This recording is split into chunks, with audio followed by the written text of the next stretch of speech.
Hello guys, এই দেখো কি তোমার হচ্ছে বেসন দিয়ে আর হচ্ছে বাটার দিয়ে চিনি সব কিছু দিয়ে একটা দিলকুশ টাইপের করেছি। একচুয়ালি মিষ্টি টাইপের আমার একটু ভুল হয়ে গেছে, যেহেতু প্রথম বানিয়েছি তো ভুল বলতে গেলে এটাই হয়েছে। যেহেতু আমার মানে এক হাত দিয়ে নাড়ছি আর এক হাত দিয়ে তো দেওয়া হচ্ছিল, তো তা হতে হতে না আমার জলের মাপটা একটু কম পড়ে গেছে। আর এটা দিলকুশ করেছি, দিলকুশটা একটু খাস্তা হতো, খাস্তাটা হয়নি ভালো সেরকম একটা। এই দেখো, কিন্তু এটা অ্যাকচুয়ালি মিষ্টি টাইপের হয়ে গেল অনেকটা প্যাশ দিয়ে। আর এটার মধ্যে ঘি দিয়েছি আর রিফাইন তেল দিয়েছি আর বাটার দিয়েছি বেশি দিয়ে এটা বানিয়েছি। দেখি খেয়ে দেখি, তখন তো খাওয়া হয়নি। এই যখন ভাঙছি, এই দেখো ভেঙে দেখাচ্ছি তোমাদের বন্ধুরা।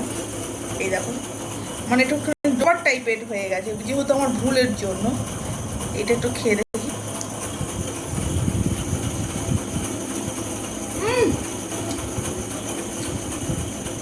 দারুণ হয়েছে, প্রথমবার করলে তো খারাপ হয়নি, কিন্তু একটা ভুলে যাও, আমার একটু করা উচিত ছিল, নাড়া উচিত ছিল।